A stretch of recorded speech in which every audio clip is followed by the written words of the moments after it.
Why do you think there's more corrupt state law enforcement than there is federal? Like, we always hear about state cops, correctional officers, we never hear about feds except for maybe like the BOP. Yeah. The reason why for feds is because I can tell you myself.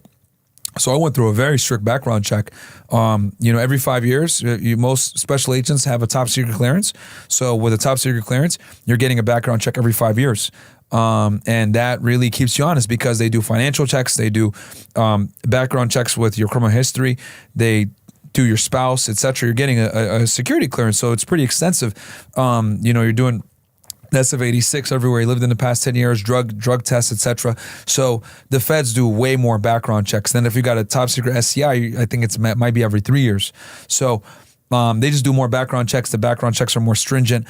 And just a lot of times you're held to like just a higher standard in general.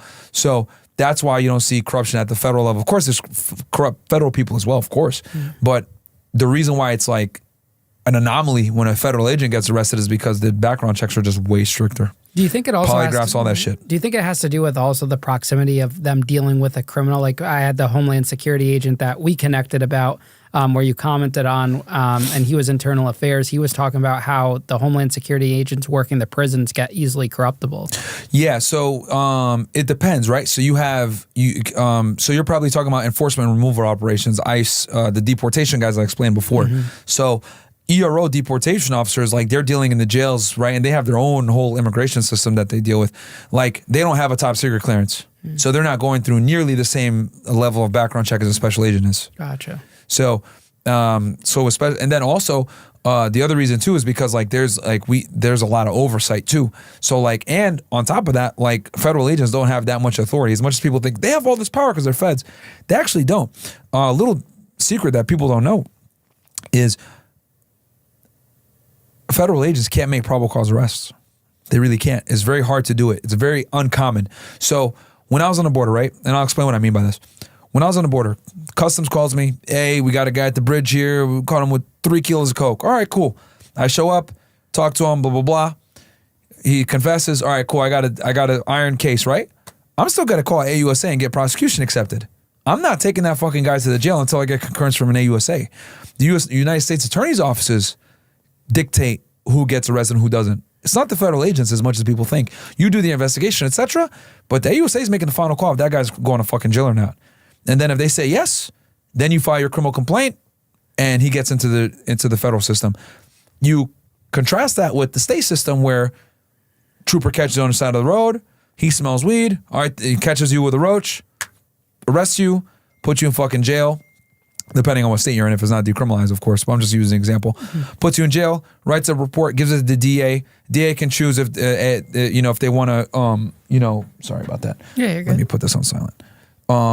The DA chooses if they want to go ahead and, prosecute it later or take it to trial or whatever, but they could throw it out because they don't give a shit. They don't have to worry about stats like the federal system does. So the AUSA's, that same pickiness with taking on cases, they're picky with also when you call them. So most feds don't make probable cause arrests like I just described where you're getting something kind of handed to you. Because on the border, people are getting interdicted all the time by Border Patrol, Customs, or Border Protection, etc. So like I had a lot of those types of cases, but that's not the norm for federal agents to respond and do what I call a reactionary case. Most of the time you're doing proactive investigations and you're working with an AUSA from the beginning and it's more long term. But you're not arresting anybody until the AUSA either takes you to the grand jury and you indict, or they say, all right, let's do a criminal complaint. You type up the criminal complaint, you give it to AUSAs. Hell, in some jurisdictions, like in North Carolina, etc., the AUSA writes the complaint for you. I used to laugh. I used to go like other jurisdictions or like anytime I'm traveling to go arrest somebody. Some of these other agents, like when I was a border agent, go somewhere else. I was like, all right, we're going to do a complaint or what? Yeah, AUSA's right typing up. I'd look at them like, what the fuck? Your AUSA types your complaint? That's fucking crazy to me. But, that just goes to show like, how selective AUSAs are with taking cases. So that's another reason too why federal agents don't have as much power as they have. And then on top of that, like anything is like any little thing can get reported to your OPR, Office of Professional Responsibility, and then they also have something called OIG, Office of Inspector General, right? And then obviously FBI are the biggest agent when it comes to public corruption. So, and it's every agent's fear. It's to like, get in trouble or get arrested or whatever, because it's so hard to get the fucking job. Like you don't want to fuck it up, right? They hire less than like 2% of qualified applicants to be an agent. It's very hard to get. And then you do the strenuous background checks. And then on top of that, you got OPR. I mean, I dealt with like OPR investigation when I was on a job for some bullshit. But like they have to investigate everything, right? Obviously, I got cleared. It was I got an altercation at a club in Miami, and then like someone like reported that, and then next thing I know, I'm in the subject of a fucking internal investigation. I got cleared because the fucking bouncers lied, but that's the standard you're held to. Like if someone reports it in, boom, a case is gonna get open against you. Internal Affairs is gonna bring you in. It's an administrative investigation. They ask you a bunch of questions. You can't lie, etc. That's a whole fucking rigmarole too. But these are all reasons why like at the federal level, corruption is harder. I'm not saying it's not there. It's absolutely there. There's shitbags everywhere, but it's less frequent than at the state and local level. Yeah, I wanted to be an FBI agent. Yeah? Yeah, it's freshman sophomore year. I actually got a conditional offer with them. I was an HSI agent at the time. But yeah, it's you know, the FBI gets a lot of they get a lot of shit. But you know, most FBI agents are cool guys. So, to this day, one of my good friends, FBI agent. The thing is this. The issues at the FBI aren't at the agent level. The agents are cool a lot of the times. Like they're cool, regular guys, whatever it may be. A lot of times they're former cops, former military, right? They're regular guys. It's the brass that cause the issues. The guys at the higher levels, the special agents in charge, the directors, the ASACs. Like these are the guys that are pushing the fucking bureaucracy bullshit or leading the, you know, political persecution investigations. Like at the agent level, man, like these dudes don't give a fuck. They're just chilling, you know? This episode is sponsored by Rumble Premium. The sponsorships from Rumble, one that is incredibly important to the survival of all the companies.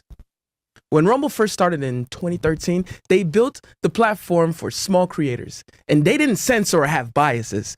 They were fair, treated all creators equally, and no one thought that these platforms would censor political conversations or censor opinions on the bear bug, but they did. Facebook admitted they fell into the pressure from the Biden and Harris administration, but Rumble did not. They held the line, and they were attacked from daily giving us the voice to talk to you. They are attacked from corporate media. They are attacked by the governments like France.